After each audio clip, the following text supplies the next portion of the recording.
नमस्कार दोस्तों, मैं आप लोगों को संघ कार्यपालिका के से संबंधित कुछ ऑब्जेक्टिव क्वेश्चन कराने जा रहा हूं। पहला क्वेश्चन है, मंत्री व्यक्तिगत तौर पर उत्तरदायी होते हैं। इस क्वेश्चन का सही आंसर होगा राष्ट्रपति के प्रति।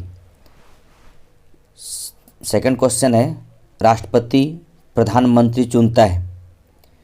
देखिए, इस क्वेश्चन का सही आंसर करने के लिए थोड़ा सा धीरज रख के काम करना होगा कि कूट वाला क्वेश्चन है।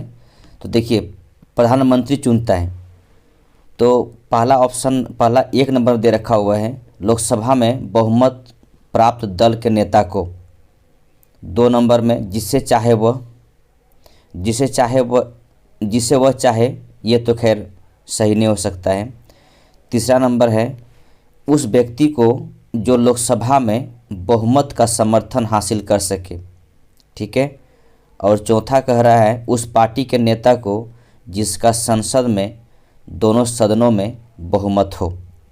तो इस क्वेश्चन का सही आंसर दे रखा हुआ है बी का मतलब 1 और 3।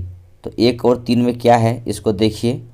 1 में है लोकसभा में बहुमत प्राप्त दल के नेता को, और 3 में है उस व्यक्ति को जो लोकसभा में बहुमत का समर्थन हासिल कर सके। दोस्तों, ध्यान आपको इस बात का रहना चाहिए कि राष्ट्रपति प्रधानमंत्री की नियुक्ति करता है, लेकिन उसका कहने का मतलब ये है कि जिसे वह चाहे वो नियुक्ति नहीं कर सकते हैं। नियुक्ति उसे ही करेंगे जो आम चुनाव में जीत कर जिस पार्टी का समर्थन ज़्यादा करने, मतलब जिस पार्टी ने अधिक सीट लाया है, उन्हीं पार्टी का नेता को वो राष्ट्रपति प्रधानमंत्री नियुक्त कर सकते हैं। ऐसे कहे अब राष्ट्रपति अपने मन से किसी नियुक्ति कर दे, ऐसा हमारे संविधान द्वारा कहीं लिखा हुआ नहीं है, और ऐसा ना व्यवहारिक तौर पे होता भी है। हाँ, तब नियुक्ति कर सकते हैं जब खंडित जनादेश मिले। तो ध्यान रखें दोस्तों कि राष्ट्रपति अपने विवेक से किसी व्यक्ति को या किसी नेता को प्रधानमंत्री नियुक्त नहीं करेंगे। नियुक्ति उसी करेंगे जिसे बहुमत प्राप्त हो, चाहे वो और नहीं तो चाहे वो बहुमत सिद्ध करने के लिए सामर्थ्य हो। तो इसका सही आंसर होगा बी। नेक्स्ट क्वेश्चन है, प्रधानमंत्री लोकसभा द्वारा निर्वाचित होता है, संसद द्वारा निर्वाचित होता है, राष्ट्रपति द्वारा नियुक्त किया जाता है, लोकसभा में बहुमत प्राप्त पार्टी द्वारा नामांकित किया जाता है। देखिए, इस क्वेश्चन का सही आंसर होगा सी, राष्ट्रपति द्वारा नियुक्त किया जाता है। लेकिन दोस्तों, मैं पीछे बोल चुका हूं किस तरह नियुक्त किया जाता है, इसलिए इस क्वेश्चन का डिस्कशन करने की यहाँ पर कोई आवश्यकता नहीं है। नेक्स्ट क्वेश्चन है, मंत्रियों का चुनाव हो सकता है लोकसभा से, राज्यसभा से, विधानमंडल के बाहर से। देखिए, इस क्वेश्चन का सही आंसर है डी, 1, 2, 3। देखिए, लोकसभा से चुन सकते हैं मंत्री को, राज्यसभा से भी चुन सकते हैं, और तीसरा कह रहा है विधानमंडल के बाहर से, यहाँ से भी चुन सकते हैं। मेरा यहाँ क्वेश्चन का ये डिमांड है कि मंत्री, जब जो व्यक्ति मंत्री बनता है, चाहे तो वो लोकसभा मेंबर हो सकता है, चाहे तो राज्यसभा मेंबर हो सकता है, या तो नहीं भी हो सकता है। लेकिन ध्यान रहे, 6 मंथ के अंदर उसे किसी न किसी सभा से, कहने का मतलब है लोकसभा से, राज्यसभा से, या विधानमंडल या विधानसभा से, कहीं से भी उसे इन्हीं तीनों चारों से कहीं से भी सदस्यता लेना पड़ेगा। नहीं तो फिर 6 मंथ के बाद या 6 मंथ तक के बाद ही, जो ही 6 मंथ ख़त्म होगा, उसे मंत्री पद से त्यागपत्र देना पड़ेगा। इसीलिए 6 मंथ तक कोई भी व्यक्ति मंत्री पद पर रह सकते हैं विदाउट सदस्यता ग्रहण किए हुए, लेकिन 6 मंथ तक में ही उसे मंत्री पद सदस्यता कहीं न कहीं से लेना ही पड़ेगा। ठीक है, नेक्स्ट क्वेश्चन की तरफ चलते हैं। क्वेश्चन नंबर 67, प्रधानमंत्री के त्यागपत्र देने की स्थिति में क्या हो सकता है। क्वेश्चन का डिमांड ये है, क्या हो सकता है। तो 67 का आंसर होगा 1, यानी मंत्रिपरिषद भंग कर दी जाती है। तो अगर प्रधानमंत्री त्यागपत्र दे दे तो यही स्थिति होगा, मंत्रिपरिषद भंग कर दिया जाएगा। ठीक है, नेक्स्ट क्वेश्चन है, प्रधानमंत्री राष्ट्रपति के प्रसाद पर्यंत तक दायित्व संभालता है, परंतु वास्तविकता में वह तब तक बने रह सकता है जब तक कि उसे बहुमत का समर्थन हासिल हो। ठीक है, इस क्वेश्चन का सही आंसर होगा लोकसभा में। ध्यान रहे दोस्तों कि प्रधानमंत्री राष्ट्रपति के पश्चात पर्यंत ही दायित्व संभाल सकते हैं, ये बात संविधान में लिखा हुआ है। लेकिन ध्यान रहे कि राष्ट्रपति अपने मन से प्रधानमंत्री को हटा नहीं सकते, तब तक हटा नहीं सकते हैं जब तक प्रधानमंत्री को लोकसभा में समर्थन या बहुमत प्राप्त हो। लोकसभा में बहुमत प्राप्त ना हो तो उसके बाद राष्ट्रपति प्रधानमंत्री को हटा सकते हैं। नेक्स्ट क्वेश्चन की तरफ आगे बढ़ते हैं। 69 भारत के प्रधानमंत्री का वेतन व पूर्वापेक्षा पर निर्णय। देखिए किस तरह निर्णय किया जाता है, तो 69 का सही आंसर होगा संसद द्वारा। ठीक है, संसद द्वारा निर्णय होगा। इसके बाद नेक्स्ट क्वेश्चन है 71 नंबर क्वेश्चन में है, भारत के राष्ट्रपति के नाम से किए गए राज्य कार्यों को प्रमाणीकरण करने के लिए निम्न में से कौन प्रति हस्ताक्षर करता है। देखिए इस क्वेश्चन का सही आंसर होगा डी, सरकार का सचिव। ठीक है, नेक्स्ट क्वेश्चन है, प्रधानमंत्री के राष्ट्रपति और मंत्रिपरिषद के मध्य संवाद चैनल के रूप में कार्य करने का तो इसका सही आंसर आपसे अनुच्छेद पूछ रहा है। तो अनुच्छेद पूछने का मतलब ये हुआ कि अनुच्छेद 78 में प्रावधान है कि राष्ट्रपति और प्रधानमंत्री, ठीक है, अगर राष्ट्रपति प्रधानमंत्री से या मंत्रिपरिषद से कोई सवाल करे तो प्रधानमंत्री उस सवाल का जवाब दे सकते हैं। तो संवाद चैनल के रूप में अनुच्छेद जो देखा हुआ 78 है। दोस्तों इस क्वेश्चन को मैंने सही से अपने वीडियो में डील किया, चाहे तो इसी चैनल के प्लेलिस्ट में जाकर आप क्वेश्चन का डिटेल आप देख सकते हैं। थैंक यू दोस्तों, आगे बढ़ते हैं। 73 सभी राज्यों का लोकसभा में अधिकतम प्रतिनिधित्व है। सभी राज्यों में कह रहा है कि लोकसभा में अधिकतम प्रतिनिधित्व है, तो इसका सही आंसर होगा 530। ध्यान रहे दोस्तों, अभी मेरे पास 545 सीट हैं। ठीक है, 545 में अगर इसको 3 जगह बांट दीजिए तो एक जगह होगा 530, ठीक है, फिर 13 और 2, यानी 530 सभी राज्यों से, 13 यूटी क्षेत्र से और 2 है जो राष्ट्रपति मनोनीत करते हैं, नॉमिनेट करते हैं।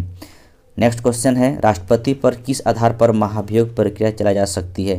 देखिए दोस्तों, महाभियोग प्रक्रिया का अनुच्छेद दे रखा हुआ है हमारे संविधान में 61 के अनुसार राष्ट्रपति पर हम तब महाभियोग चला सकते हैं जब संविधान का अतिक्रमण करे। हमारे संविधान में यही वर्ड लिखा हुआ है, संविधान का अतिक्रमण, और इंग्लिश में लिखा हुआ है वायलेंस। अगर वायलेंस करते हैं राष्ट्रपति तो उस पर महाभियोग चलाया जा सकता है, महाभियोग के तहत उसे हटाया जा सकता है।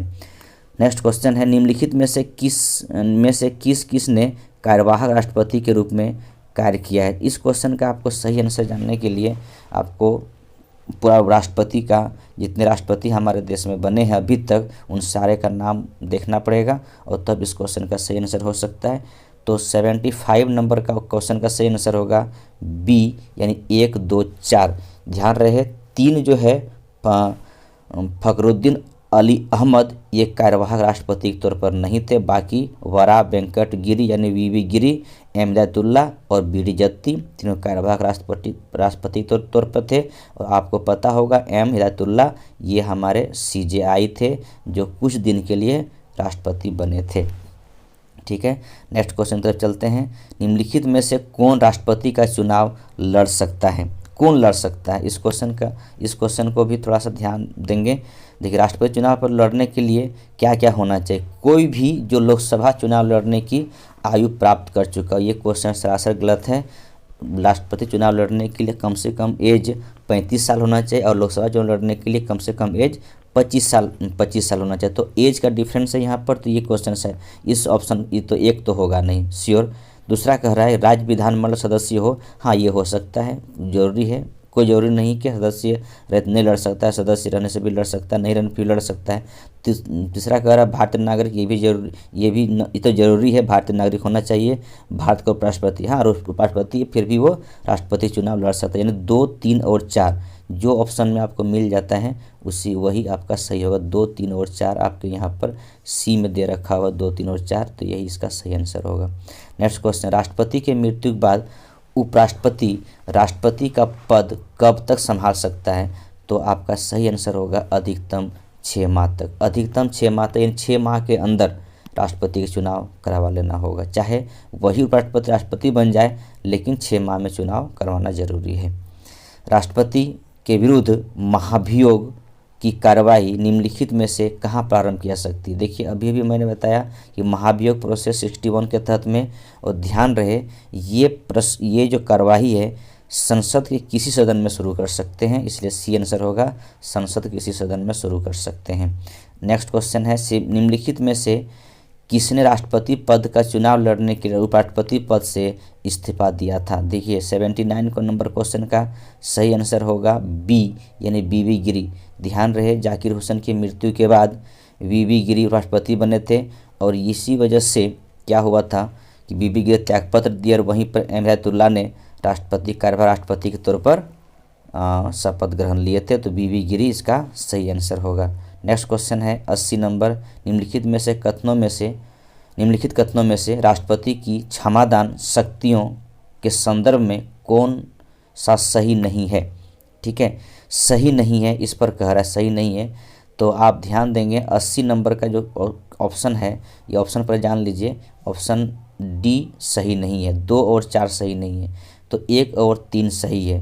पहली बात समझिए 1 में क्या है, 1 में ये दे रखा हुआ है कि सैन्य न्यायालयों के निर्णय के विरुद्ध क्षमादान की सजा राष्ट्रपति को प्राप्त है, सही है, क्षमादान कर सकते हैं। 2 सही जो नहीं है, 2 सही नहीं है, उसमें क्या कहता है, वो राज्य या संघ के विरुद्ध किसी भी कानून के अंतर्गत प्रविलंबन और स्थगन प्रदान कर सकता है, ऐसा कोई बात नहीं है। 3 कह रहा है वो केवल मृत्युदंड के विरुद्ध क्षमादान प्रदान कर सकता है, ठीक है, और 4 कहता है कि उसकी क्षमादान शक्तियाँ न्यायिक पुनरावलोकन के लिए खुली है, ऐसा बात नहीं है। ठीक है, तो एक बात ध्यान रखेंगे ये, तो इसी तरह इसका आंसर सही होगा डी। ठीक है, इसका आंसर सही होगा डी। आगे चलते हैं, 81 नंबर क्वेश्चन है, 81 नंबर क्वेश्चन का सही आंसर होगा, सॉरी आप पहले क्वेश्चन देख लेते हैं। निम्नलिखित में से कौन सी शक्ति राज्यपाल और राष्ट्रपति दोनों के द्वारा प्रयोग की जाती है। ऐसा कौन शक्ति इसमें है जो दोनों प्रयोग करते हैं, तो इसका सही आंसर होगा सी। ठीक है, विशेष परिस्थितियों में मृत्युदंड का लघुकरण करने की शक्ति। ध्यान रहे राज्यपाल को मृत्युदंड को माफ़ करने की शक्ति नहीं है। ठीक है, तो लघुकरण का मतलब है कि वो कुछ दिन के लिए रोक कर उसको कम कर दिया जाए, कि या परिवर्तन कर दिया जाए, या फिर उसका जो प्रकृति में उसको परिवर्तन करके समय को कम कर दिया जाए। ठीक है, तरफ चलते हैं। राष्ट्रपति अपना कार्यभार संभालने से पूर्व भारत के मुख्य न्यायाधीश के सम्मुख शपथ ग्रहण करता है। यदि मुख्य न्यायाधीश मौजूद ना हो तो वह किसकी उपस्थिति में शपथ ग्रहण करेगा। ध्यान रहे कि अगर हमारा CJI उस समय नहीं उपस्थित हो जिस समय राष्ट्रपति का शपथ ग्रहण होने वाला है, तो उस समय उच्चतम न्यायालय के सुप्रीम कोर्ट के वरिष्ठ न्यायाधीश के सम्मुख शपथ ग्रहण करेंगे राष्ट्रपति। राष्ट्रपति अपनी कार्यकाल 5 वर्ष के लिए संभालता है। कब से संभालता है, वो जो 5 वर्ष के लिए जो प्रावधान कर रखा है हमारे संविधान के, 5 वर्ष राष्ट्रपति रहेंगे, वो कब से कब तक गिना जाएगा, तो गिना जाएगा अपने कार्यालय में प्रवेश होने की तारीख से। ठीक है, ध्यान रहे प्रवेश होने की तारीख से संभालेंगे 5 साल तक। नेक्स्ट क्वेश्चन है, निम्नलिखित में से भारत के कौन से मुख्य न्यायाधीश राष्ट्रपति के रूप में कार्य किए थे। बहुत सिंपल सवाल है, बहुत बार मैं बोल चुका हूँ, इनायतुल्लाह इसका सही आंसर होगा। राष्ट्रपति के कार्यकारिणी शक्तियाँ निहित है, परंतु वह उनका प्रयोग निम्नलिखित में से किसकी सलाहानुसार करता है। आपको मैं कितना बता चुका हूँ, मंत्रिपरिषद की सलाह पर करते हैं। ठीक है, नेक्स्ट क्वेश्चन है, राष्ट्रपति द्वारा अध्यादेश जारी किया जाता है, तो राष्ट्रपति द्वारा अध्यादेश जारी किया जाता है, कब जारी किया जाता है। ध्यान रहे जारी करने के कितना बारे में मैं बोल चुका हूँ इस मैटर को लेकर, कि जब संसद के दोनों सदनों जब चालू ना हो, मतलब सत्र पर ना हो, उस समय जारी कर सकते हो। तो यहाँ पर देखिए क्या लिखा हो, क्वेश्चन का आंसर सही होगा, संसद द्वारा निर्मित विधान पर लगे उन्हीं सीमा बंधनों के अंतर्गत चालू या अध्यादेश जारी कर सकता है। नेक्स्ट क्वेश्चन है, राष्ट्रपति द्वारा प्रवर्तित अध्यादेश क्या हो सकता है। इसका सही आंसर आप लोग सही से देखेंगे तो इसका सही आंसर सी होगा, संसद के पुनः एकत्र होने पर उसके सम्मुख अवश्य रखा जाना चाहिए। ध्यान रहे इस बात को लेकर कि मैं अध्यादेश के बारे में कितना बार मैं बोल चुका हूँ कि जब उस समय जारी करता है जब हमारा संसद उस समय सत्र पर ना हो। लेकिन जो ही सत्र चालू होगा, मतलब कहने अध्यादेश मात्र 6 महीना तक रह सकता है बिना संसद की स्वीकृति से के बिना। लेकिन जो ही सत्र संसद चालू होगी तो 6 सप्ताह के अंतर्गत में उसे स्वीकृति मिल जाना चाहिए। इस क्वेश्चन का सही डिटेल से जानने के लिए आप प्ले लिस्ट में जाएंगे और मेरे वीडियो को देखेंगे तो आपको समझ में सारा कुछ। किसी विधेयक को पुनर्विचार के लिए वापस भेजे तो क्या हो सकता है। मैं कितना बार इसके बारे में बोल चुका हूँ कि सामान्य बहुमत से पुनः पारित होने पर उसे सहमति देने के लिए बाध्य किया जा सकता है। ठीक है, एक बार आप लौटा सकते हैं, लेकिन दोबारा जो ही लौटा के जाएगा उसे सहमति देना ही पड़ेगा राष्ट्रपति को, कोई उपाय नहीं है। लेकिन धन विधेयक और समय सदन विधेयक नहीं होना चाहिए। नेक्स्ट क्वेश्चन है, भारत राष्ट्रपति के पास, ध्यान रखिए ये तीनों वीटो है, तीनों वीटो राष्ट्रपति के पास है, 1 2 3 तीनों वीटो राष्ट्रपति के पास है। नेक्स्ट क्वेश्चन है 92, राष्ट्रपति राज्य विधानमंडल के मामले में क्या कर सकते हैं। इस क्वेश्चन को भी आप थोड़ा सा देखेंगे सही तरीके से, तो इसके लिए आपको सही आंसर होगा सी, यानी उसके विचारार्थ आरक्षित विधेयक पर अपनी सहमति सुरक्षित रख सकता है। ध्यान इस बात का आपको रहना चाहिए कि राज्यपाल अनुच्छेद 200 के तहत में कुछ ऐसा विधेयक होता है जो विधानमंडल से पास होता है, वो उस विधेयक को राज्यपाल द्वारा राष्ट्रपति के लिए आरक्षित रख सकते हैं। ठीक है, वो विधेयक राष्ट्रपति अनुमति देने के लिए बाध्य नहीं है, चाहे वो पुनर्विचार करके वापस क्यों ना राष्ट्रपति के पास पहुंच जाए, वो सुरक्षित रख सकते हैं, या फिर विचार ना दें उस पर, कोई दिक्कत नहीं। राष्ट्रपति को इस पर कोई बैन नहीं किया गया है कि आपको पुनर्विचार के बाद उसको स्वीकृति देना ही पड़ेगा। इसलिए इसका सही आंसर होगा सी, उसके विचारार्थ आरक्षित विधेयक पर अपनी सहमति सुरक्षित रख सकता है। ठीक है, नेक्स्ट क्वेश्चन है, निम्नलिखित आपातकालों में से राष्ट्रपति किन आपातकालों की घोषणा स्वयं ही कर सकता है। तो कोई भी आपातकाल की घोषणा राष्ट्रपति स्वयं नहीं कर सकते, ध्यान रहे इस बात को लेकर, कोई भी नहीं कर सकते हैं। तो इसका सही आंसर है 93 का सही आंसर होगा डी। ठीक है, उपरोक्त में से कोई नहीं, ध्यान रहे। इसके बाद 94, भारतीय राष्ट्रपति की स्थिति किस राष्ट्रपति की स्थिति से विशेष साम्य रखती है। ध्यान रहे कि भारतीय उपराष्ट्रपति जो हैं वो किस देश की राष्ट्रपति की स्थिति से विशेष साम्य रखती है। इस क्वेश्चन का सही आंसर होगा ए, अमेरिका। ठीक है, मैं कोशिश कर रहा हूँ इस बात को लेकर फिर से बोलने के लिए। जो पिछला क्वेश्चन था 93 का, उसमें मैं बता देना चाहता हूँ कि जो राष्ट्रपति जो हैं कोई भी आपातकाल की जब भी घोषणा करते हैं तो मंत्रिमंडल की लिखित स्वीकृति आवश्यक है। बिना लिखित स्वीकृति के राष्ट्रपति कोई भी आपातकाल की घोषणा नहीं कर सकते, ध्यान रखें इस बात को लेकर। ठीक है, 95 नंबर क्वेश्चन है। क्वेश्चन ये कहता है आपसे कि यदि मंत्रिपरिषद बहुमत का समर्थन खो देती है तो उसके पास त्याग पत्र देने के अलावा कोई रास्ता नहीं होता। मंत्रिपरिषद को बने रहने के लिए किस सदन में बहुमत प्राप्त होना आवश्यक है। देखिए, कोई भी मंत्रिपरिषद, चाहे वो लोकसभा का हो या फिर मतलब कहने का मतलब संघ की मंत्रिपरिषद हो या राज्य की मंत्रिपरिषद हो, ठीक है, तो अगर संघ की मंत्रिपरिषद हो तो उसे लोकसभा में अपनी बहुमत सिद्ध करना पड़ेगा, और राज्य की मंत्रिपरिषद हो तो उसे विधानसभा में अपनी बहुमत पेश करना होगा। या 96 नंबर क्वेश्चन है, राष्ट्रपति नियुक्त नहीं करता, किसे नियुक्त नहीं करता।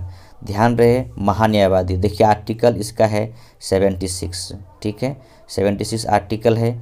उच्च न्यायालय के न्यायाधीश, इसके बाद आपके पास 3rd नंबर दे रहा है राज्य लोक सेवा आयोग के सदस्य, और चौथा दे रहा है राज्य के समूह के लिए संयुक्त लोक सेवा आयोग के सदस्य। ठीक है, तो 96 नंबर के क्वेश्चन का सही आंसर होगा सी। ठीक है, केवल 3 इसे ही नियुक्ति नहीं करते हैं। तो ये जो राज्य लोक सेवा आयोग है, ठीक है, राज्य लोक सेवा आयोग है, इसकी आयोग के सदस्य और अध्यक्ष की नियुक्ति राज्यपाल करते हैं, न कि राष्ट्रपति करते हैं। नेक्स्ट क्वेश्चन 97 की तरफ चलते हैं हम लोग। नेक्स्ट क्वेश्चन ये कहता है, प्रधानमंत्री अपनी नियुक्ति के समय आवश्यक नहीं है कि वह संसद सदस्य हो, लेकिन उसे 6 माह के भीतर संसद किसी भी सदन में सदस्य बनना आवश्यक है। ठीक है, ये क्वेश्चन ये इसका सही है। नेक्स्ट तरफ चलते हैं। आवश्यक नहीं है कि वह संसद सदस्य हो, लेकिन उसे 6 माह के भीतर लोकसभा सदस्य बनना आवश्यक। देखिए, ये जरूरी नहीं है कि लोकसभा, राज्यसभा ही बन सकते हैं, कोई दिक्कत नहीं है। इसके बाद तीसरा कहता है उसे संसद के किसी सदन का निर्वाचित या मनोनीत सदस्य होना आवश्यक है। बात सही है। ठीक है, चाहे निर्वाचित होकर आए या मनोनीत होकर आए, ये भी 3 भी सही है। केवल लोकसभा के निर्वाचित सदस्य होना आवश्यक, ऐसा कोई बात नहीं है, ये भी आएगा। यानी कहने मतलब 1 और 3 देखिए यहाँ पर तो ऐसा कुछ है नहीं। तो आप इस क्वेश्चन का 97 का जो आंसर यहाँ पर दिया जा रहा है, किसी सदन का निर्वाचित या मनोनीत सदस्य होना, मनोनीत नहीं होना चाहिए, मनोनीत मैं गलत बोल रहा था। ठीक है, मनोनीत की बात यहाँ कर रही, ये मनोनीत नहीं होने चाहिए, यानी राज्यसभा या लोकसभा कहीं से भी निर्वाचित होकर आना पड़ेगा। तो इस क्वेश्चन का सही आंसर होगा, इस क्वेश्चन सही आंसर होगा ए। ध्यान रहे, इस क्वेश्चन का सही आंसर ए होगा, आप लोग ध्यान रखिएगा। पता है कि यद्यपि राष्ट्रपति संसद का सदस्य नहीं है, लेकिन संसद से संबंधित कुछ महत्वपूर्ण कार्य करता है ये कार्य हैं। तो क्या क्या कार्य करते हैं? वो लोकसभा भंग कर सकता है। इसके बाद वह संसद द्वारा पारित विधेयक को स्वीकृति देता है। ठीक है, वह संसद के दोनों सदनों का अधिवेशन बुलाता है। और चौथा है संसद की अवधि समाप्त होने के पश्चात वह चुनाव का आदेश देता है। ठीक है, तो इस क्वेश्चन का सही आंसर होगा 1, 2 और 3, यानी बी इसका सही आंसर होगा। ठीक है, और लास्ट क्वेश्चन है निम्नलिखित में से कौन सा कथन सत्य है? तो इस क्वेश्चन को आप एकदम सही से पढ़ेंगे, सत्य क्या है, इसके बाद इसको आंसर करेंगे। तो इसका आंसर होगा, पहले बता देना चाहते हैं, इसका आंसर सी होगा, यानी केवल 1 होगा इसका आंसर। अब 1 क्यों होगा मैं आपको बता रहा हूँ। देखिए, राष्ट्रपति के निर्वाचन से संबंधित विवादों का समाधान सर्वोच्च न्यायालय करता है, एकदम ये करेक्ट है।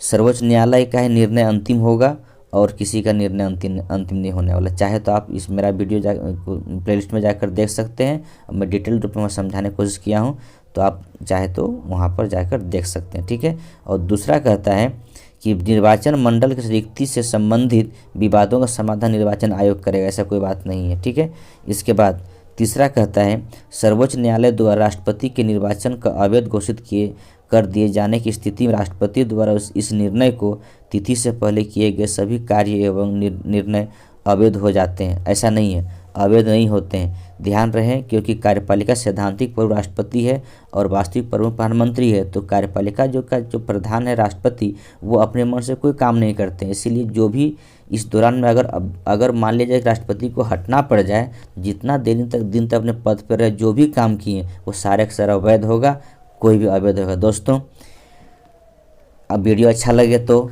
लाइक, शेयर और कमेंट करेंगे, साथ में सब्सक्राइब भी करेंगे।